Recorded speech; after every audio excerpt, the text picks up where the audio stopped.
আল্লাহ নবী বলছেন যে আতাআনি দাখালাল জান্নাহ ওয়া মান আসানি ফাকাদ আবা, যে আমাকে অনুসরণ করলো। বিবাহ দেখতে গেলে শুধুমাত্র বর যাবে, গিয়ে বসেই বরের বাবা বলছে, মা তুমি কি সালাত আদায় করো, তুমি কি সূরা ফাতিহা একটু পড়ে শোনাতে পারবা? তখন ছেলে বলছে আর বন্ধুদেরকে এভাবে হাত টিপে বলছে, দেখেছো এরকম কয়েক জায়গায় নিয়ে গেছিলাম, এই খ্যাত বাপের কারণে আমার বিয়ে ভেঙে যায়। খালি বাপ কি খ্যাত। যে প্রথম কোশ্চেন বলবে না তুমি সালাত আদায় করো কিনা, কিয়ামতের ময়দানে প্রথম কোশ্চেনই হবে কি? হিসাব হবে কার? সালাতের। সালাতের হিসাব হবে। ওই প্রশ্ন যখন আউয়ালু মা ইউহাসাবু, প্রথম কোশ্চেনটা হবে, হিসাব হবে সালাত। সালাত যার ঠিক হয়ে যাবে, তার সবকিছু কি হয়ে যাবে? ঠিক হয়ে যাবে। প্রথম কোশ্চেন হবে সালাতের। ও বলছে, দেখো বন্ধু, যত জায়গায় বিবাহ করতে গেছি, এই আধুনিক পরিবারে ভালো মেয়েকে বিয়ে করতে চাই, যখনই শুনে আমার বাপের কথা যে কি সালাত আদায় করো কিনা, তখন আমার বিয়েটা ভেঙে যায়। ওই মূর্খ না শিক্ষিত? টাটকা মূর্খ, টাটকা মূর্খ। আর বাবাও দেখতে পাবে না। বিবাহ সময় দেখতে যাবে কে শুধু বলেন? ছেলে এবং ছেলের মা, ছেলের বোন। হাত, মুখমণ্ডল, পায়ের টাকনু নিচ পর্যন্ত কি করতে পারবে? শেখরা ফতুয়া দিবে, সমস্যা নাই। কি করবে? সন্তান মানে বর দেখবে, দেখার পর সিদ্ধান্ত নেবে। এটা ইসলামের সৌন্দর্য। না হলে কি হবে জানেন? না দেখে যদি বিয়ে করে, যখন বিয়ে করে নিয়ে আসলো তার কিছুদিন পর যেমনি গ্যাঞ্জাম বাঁধবে, খালি ছেলে বলবে বাপ দেখেছিল বলাই, না হলে আমি কি বিয়ে করতাম না। এই কথা মুখ মেরে দিয়েছেন কে? শরীয়ত। শরীয়ত এত দামি, এত চমৎকার বিষয়। দেখেন, শুরু হলো বিবাহের অনুষ্ঠান। বিবাহের অনুষ্ঠানে কত সমস্যা। আল্লাহ নবী বলছেন, লা ইলাহা ইল্লা বিওয়ালি, পৃথিবীতে কোনো ওলি ছাড়া বিবাহ নাই। বিবাহ ছাড়া, ওলি ছাড়া কোনো বিবাহ হবে না। দেখেন বাংলার মাটিতে অসংখ্য যুবক যুবতী পালিয়ে গিয়ে বিবাহ করছে। আচ্ছা, বিবাহ করছে কেন বলেন তো? বুঝতে পারেননি? একটা 9-এর মেয়ে, এখানে যারা বাচ্চারা আছো শুনে নাও, তাহলে এই ভুলটা ভেঙে যাবে, পালাবা না। 9-এর মেয়ে যে পালিয়ে যায়, 10-এর মেয়ে যে পালিয়ে যায়, ইন্টারমিডিয়েটের মেয়ে যে পালিয়ে যাচ্ছে, ও তো গোপনে প্রেম করেছে, এটা জেনা। এটাও কি জেনা? ও পালিয়ে গিয়ে বিবাহ করতে চায় জেনা থেকে মুক্ত হতে, পবিত্র হতে। ভালো করে বুঝেন, বাচ্চারাও শুনে নাও। মুক্ত হতে কি করছো? বিবাহ। কিন্তু ওটাও জেনা করতে যাচ্ছ, ওটা বিবাহ করতে যাচ্ছ না। এই কোর্ট ম্যারেজ যেটা, এই marriage court marriage system Russian. রাশিয়াতে প্রথম চালু হয় এই কোর্ট ম্যারেজ, মানে ওখানে ধর্ম নাই। ধর্ম উঠিয়ে দিয়েছিল এই সেকুলাররা, এই সমাজতন্ত্রীরা। এই কেউ খাবে না, কেউ খাবে না, তা হবে না, এরকম একটা স্লোগান আছে না? আজকে বাংলাদেশের maximum main media, main stream media, electronic এবং প্রিন্ট, যাদের মূল চাবিকাঠি যাদের হাতে, ধর্মহীনতার, এরাই চালাই। এদেরই মূল তত্ত্ব হচ্ছে কোর্টে বিয়ে করে যদি বিয়ে হয়ে যাবে, মেয়ে যদি কোর্টে উঠে গেলে বলে আমি বাপকে চিনি না, আমি যার সাথে পালিয়ে আসছি একেই চিনি, বলে না? তখন আপনার কি মন চায়? একে জবাই দিব মন চায় না? কেটে যদি ভাসিয়ে দিতে পারতাম, কারণ পালিয়েছে রাখালের সাথে। বুঝতে পেরেছেন? পালিয়েছে কার সাথে? জ্ঞান কম তো, ছোট বাচ্চাদের জ্ঞান কম থাকে না? একটা মেয়ে যখন এই 9-এ পড়ে, 8-এ পড়ে, আর কি জ্ঞান আছে? যাকে দেখবে তাকেই ভালো লাগবে। ইন্টারমিডিয়েটে যাকে, এই জন্য কো এডুকেশন হারাম করেছেন কে? আল্লাহ তার নবীর মাধ্যমে। এই জন্য শিক্ষা ব্যবস্থাকে ছেলেদের থেকে আলাদা। ছেলেরা মেয়েরা একসাথে পড়তে পারবে না, এই বিধান কার? আল্লাহর। এত দল আছে, গণভোট হ্যাঁ না হবে। আচ্ছা বলেন তো, একবারও গণভোটের জন্য সকল ইসলামিক দল দাবি জানালো না যে এদেশে গণভোট হবে, এদেশে ইসলামী শারিয়া হবে না হবে না, এর গণভোট হোক? বুঝতে পারেননি মনে হয়। এদেশে গণভোট হবে, ইসলাম থাকবে না ইসলাম থাকবে না রাষ্ট্র ক্ষমতায়, এটার গণভোট হোক, তাহলে তো সবকিছুর সমাধান হয়ে যায়। একটাও দাবি জানাচ্ছে না। আর গণভোট কি ইনুস? আচ্ছা যাই হোক, এটা দিল, আপনারা যেই জাতি দিবেন ইচ্ছা, আমাদের এটা নিয়ে কোনো কথা নাই ওয়াজ মাহফিলের মাঠে।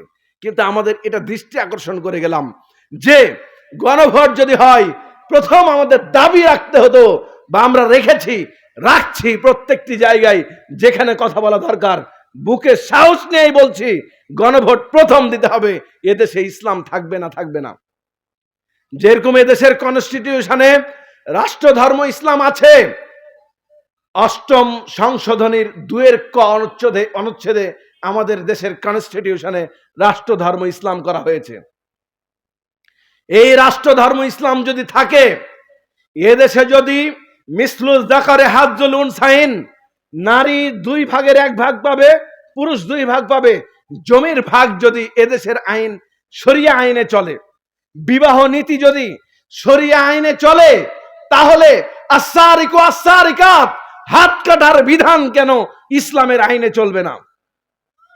এদেশের মাটিতে কেন এত স্কুল কলেজ বিশ্ববিদ্যালয় আছে, কেন নারী পুরুষ একসাথে পড়বে? আলাদা করে পড়ার ব্যবস্থা কেন করা হবে না যদি এদেশের রাষ্ট্রধর্ম ইসলাম হয়? এই দাবি জানানোর দরকার আছে না নাই?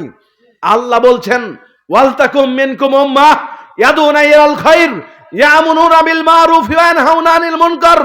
তোমাদেরকে আমরা ভিতরে এমন একটা দল বা গোষ্ঠী জাতি তৈরি করেছি, থাকবে যারা কল্যাণের পথে রাখবে, আমরে বিল মারুফ নাহি আনিল মুনকার, সৎ কাজের আদেশ করবে, অসৎ কাজ থেকে নিষেধ করবে।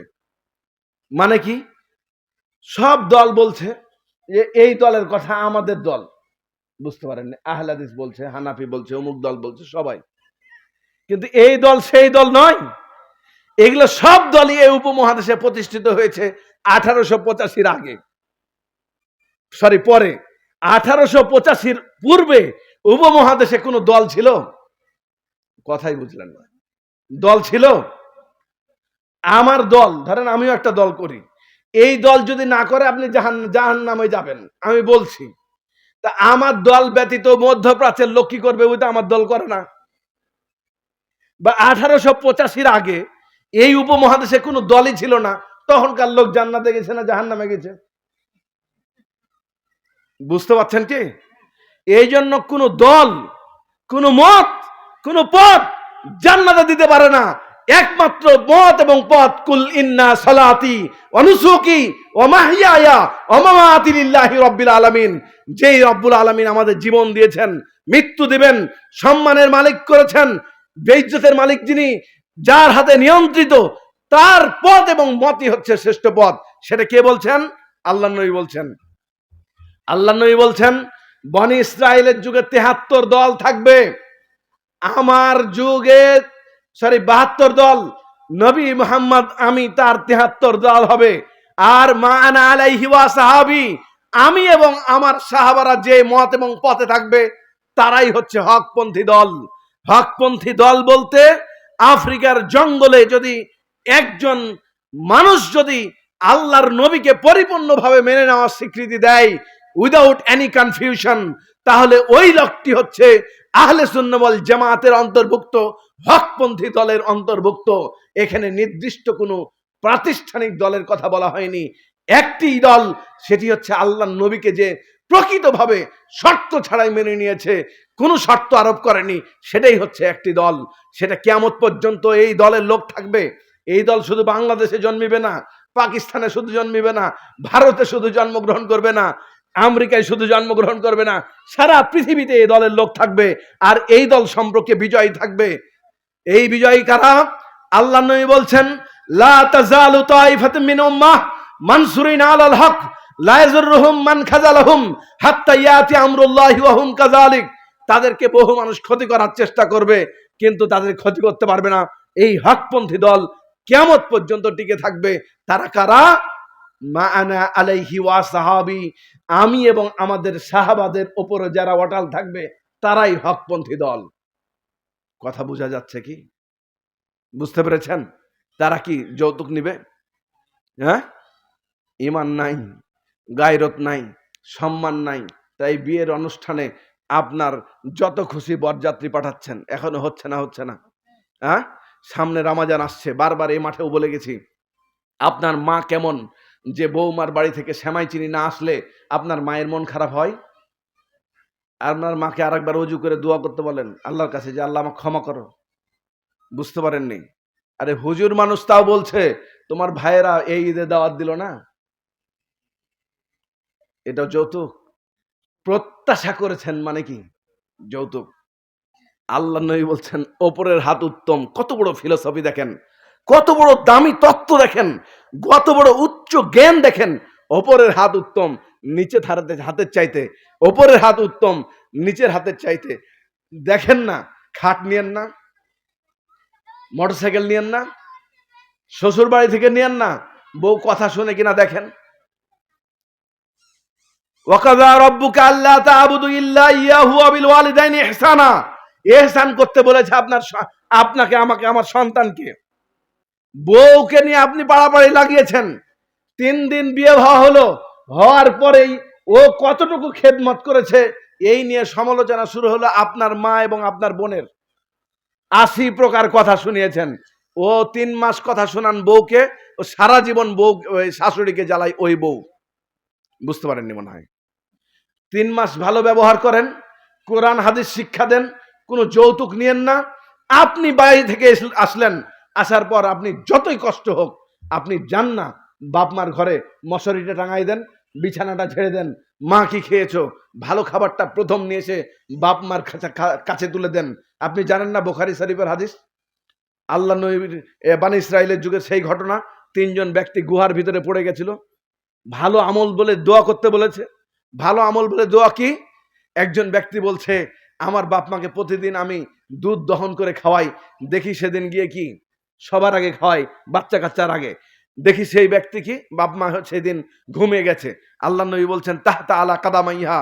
ওই ব্যক্তি বলছে আমার পায়ের নিচে আমার সন্তান স্ত্রী ছটপট করছে ক্ষুধার জন্য, দুধ খাওয়ার জন্য, কিন্তু তাহতা আলা কাদামাইহা, 2 পায়ের নিচে ছটপট করছে বাচ্চারা। দুধের পেয়ালা একবারও কোনো সময় নিজ দিকে দিইনি, বাচ্চাকে দিইনি। কারণ আমার বাপ মার যখন ঘুম ভাঙবে তখন আমি আগে তাদেরকে খাওয়াবো, তারপর হচ্ছে তাদেরকে দুধ পান করাবো। এর নাম হচ্ছে ইহসান, এর নাম হচ্ছে বাবা মা। যেই মা এত ঠারে এত কষ্ট করে, আপনি তো অনেক ওই যে কি এটা এখন উঠেছে ডাইপার, এগুলো অনেক কিছু, এখন কোনো সুযোগ সুবিধা ছিল না। একের পর এক বাচ্চা, কত কান্নাকাটি, কত কষ্ট ক্লেশ, সব কিছু চলছে। ওই মা হচ্ছে আপনাকে লালন পালন করেছে, আপনি কষ্ট করে এসছেন বাইরে থেকে। আপনার প্রথম কাজটা হচ্ছে কার খোঁজ নেওয়া বলেন? বাবা মার। বিয়ে করেছেন, তারপর প্রথম খোঁজ দিবেন কার? ঘরে ঢুকবেন বাবা মার। দেখেন তো 3 দিন 4 দিন বাবার প্লেট ধুয়ে দেন, মার কাপড় ধুয়ে দেন, বাপের লুঙ্গি ধুয়ে দেন।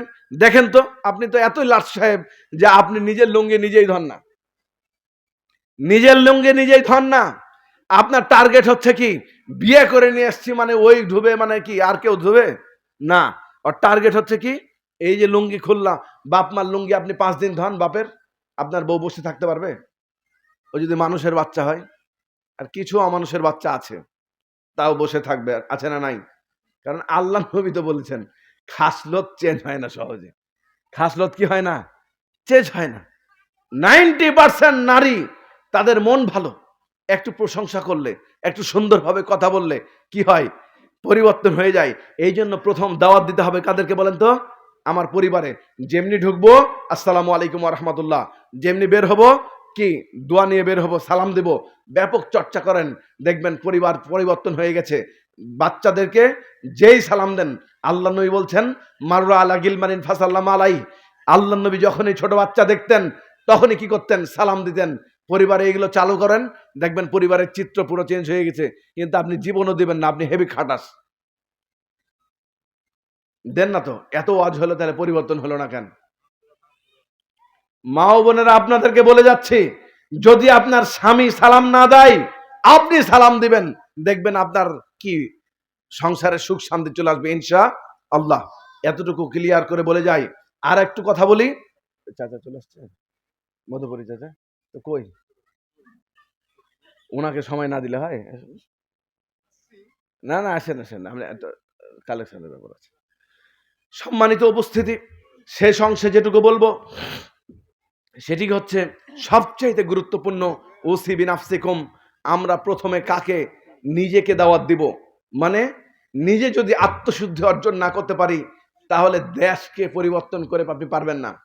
পরিবার, সমাজ, তারপর কি রাষ্ট্র। সবচাইতে বড় সমস্যা হচ্ছে আমাদের পরিবারগুলো ধ্বংস হয়ে গেছে, আমরা নিজেরা ধ্বংস হয়ে গেছি, আমাদের সমাজ ব্যবস্থা শেষ। এই জন্য প্রথম নাসিহা, এক, আমরা নিজে পরিবর্তন হব, মানে আমরা 5 ওয়াক্ত সালাত আদায় করব, টাইম মতো সালাতে যাব। সালাত আদায় করলে সালাতু তানহা আনিল ফাহশাই ওয়াল মুনকার, সালাত আমাদের সকল কি করবে, খারাপ মন্দ কাজ থেকে। আর দ্বিতীয় সবচেয়ে বড় কথা, যে সালাত আদায় করে, যে দাড়ি রাখে, তার ভিতরে একটু অহংকার তৈরি হয়, কিসের বলেন তো, তাকওয়ার। ওই আরো ক্ষতিগ্রস্তের ভিতরে আছে। একটু ভালো ইসলাম পালন করলে ওর কি, আর কাউকে মানতে চায় না, কাউকে গনতে যায় না, ধমকা ধমকি করে অবস্থা খারাপ হয়ে যায়। না, চমৎকার ভাবে আরো বলবেন, দেখবেন চলে আসবে দিনের পথে। স্ত্রীকে দাওয়াত দেন, পরিবারের অন্য মানুষকে দাওয়াত দেন, দেখবেন চমৎকার ভাবে চলে আসবে। সম্মানিত উপস্থিতি, যেটি আমি শেষ অংশে বলি, এক, যেটি বলছিলাম, আমাদেরকে ইসলাম ভুলভাবে বুঝায় আমাদের ধর্মগুরুরা, যেভাবে বুঝায় খ্রিস্টান, তাদের খ্রিস্টানপন্থীরা, পোপরা, যেভাবে পুরোহিতরা, কিন্তু সম্পূর্ণ বিকৃতি করতে পারে না। কারণ এই গ্রন্থের দায় দায়িত্ব কার? আল্লাহর। এটা আল্লাহর নবী বলেছেন, হকপন্থী একটা গোষ্ঠী থাকবে, ওরা এ থেকে প্রতিহত করবে। অনেকের কাছে আমার কথা আপনাদের খারাপ লাগতে পারে, কিন্তু আমাদের হক কথা বলতেই হবে, এটা যে দায়িত্ব, কষ্ট নেবেন না। মনে ভাববেন যে অনেক খোঁচাখুচি করলাম, এরকম মনে হচ্ছে না? না, কিন্তু সত্য কথা বললে আপনার একটু খোঁচ খাচ এরকম লাগতে পারে। অনেক মা বোন কষ্ট পায়, এত খারাপ ভাষায় কথা বললাম, কষ্ট ভাগ করে কথা বললাম। কারণ শুনেন, একটা শাশুড়ি যদি তাকে প্রথম না শিক্ষা দেয় বৌমাকে, তাহলে কি করে হবে বলেন? প্রথম শিক্ষা দিতে হবে। বিয়ে হলো, ডাকবেন, মা শোনো, প্রথম দায়িত্ব তোমার স্বামীর খেদমত করা, ভালো মতো স্বামীকে কি করো, সেবা করো। ওর প্রতি কোনো যৌতুক কি করবেন না, মানে ডিমান্ড কখনো মনে আনবেন না। ও দেখবেন এমনি ঠিক হয়ে গেছে।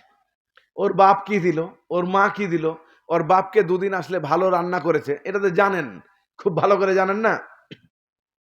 যেমনি ওই শ্বশুর বাড়ি থেকে লোক আসছে, তেমনি ফ্রিজ থেকে ভালো ভালো মাছ মাংস বের করছে। আর যেমনি ধরেন কি যে আমার ভাই, মানে আপনার ভাই গেছে, আপনার বোন গেছে, সেদিন আর ভালো মাছ মাংস বের হচ্ছে না। অধিকাংশ মেয়েদের মন এরকম না? কেন? মনটা ছোট।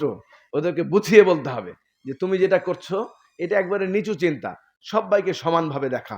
ওই তোমার বোনও যেরকম আসলে যে খাবার খাবে, আমার বোনও এরকম আসলে খাবার খাবে। কারণ তুমি তো জানো যে লা ইয়াদখুলুনাল জান্নাত সালাসা, 3 শ্রেণীর মানুষ কখনো জান্নাতে যাবে না।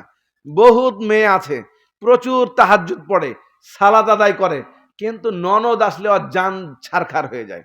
ওর শাশুড়ি থাকলে ওর জান কি ভালো থাকে না। কিন্তু ওকে জানতে হবে তুমি জান্নাতে যাবে না। কারণ আল্লাহ নবী বলছেন, লা ইয়াদখুলুনাল জান্নাত সালাসা, 3 শ্রেণীর মানুষ জান্নাতে যাবে না। এক, কাতিউর রাহিম, যে আত্মীয়তা সম্পর্ক ছিন্ন করেছে। বরের প্রথম, স্বামীর প্রথম আত্মীয়তা তার বোন, প্রথম দেখাশোনা করার দায়িত্ব তার বোনকে। কারণ ভাইয়ের কথা এভাবে বলা হয়নি।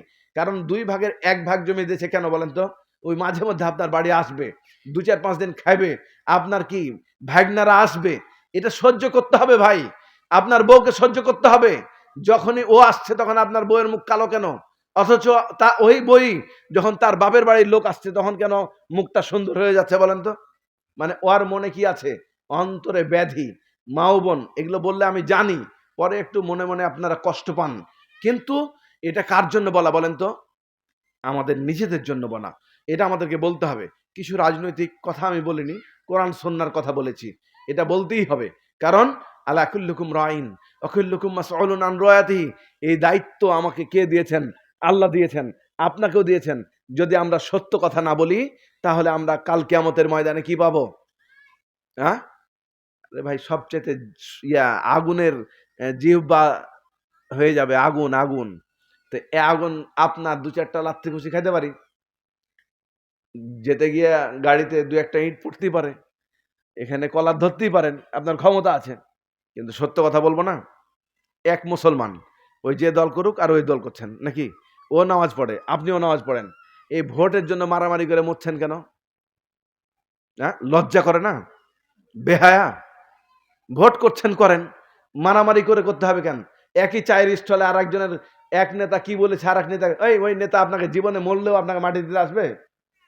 হ্যাঁ, আপনি এত কেন ওই নিজের ভাইয়ের সাথে, চাচতো ভাই, পাড়া প্রতিবেশীর সাথে ওই দলবাজি করতে করতে মারামারি করতে গেলেন কেন? এত বেহায়া হয়ে গেলেন কেন? এত নিচে নামলেন কেন? নোংরা রাজনীতির এই বেড়া জালে আপনি পড়লেন কেন? আমি বলতে চেয়েছি, ওই মুসলমানের রক্ত, ইজ্জত, সম্মান আপনার জন্য হারাম। এটুকু যদি হয়, যদি মারবেন, এটুকু আমাদেরকে বলতেই হবে। কারণ অকুল জা আল হক ওয়াজহাকাল বাতিল ইন্নাল বাতিলা কানা জাহুকা, হক এসেছে, মিথ্যা তো দূরীভূত হবেই, সময়ের ব্যাপার মাত্র। আল্লাহ যেন আমাদেরকে কবুল করেন, আমিন। আল্লাহ যেন আমাদেরকে দ্বীনের জন্য কবুল করেন, আমিন। আসসালামু আলাইকুম ওয়া রাহমাতুল্লাহি ওয়া বারাকাতুহু।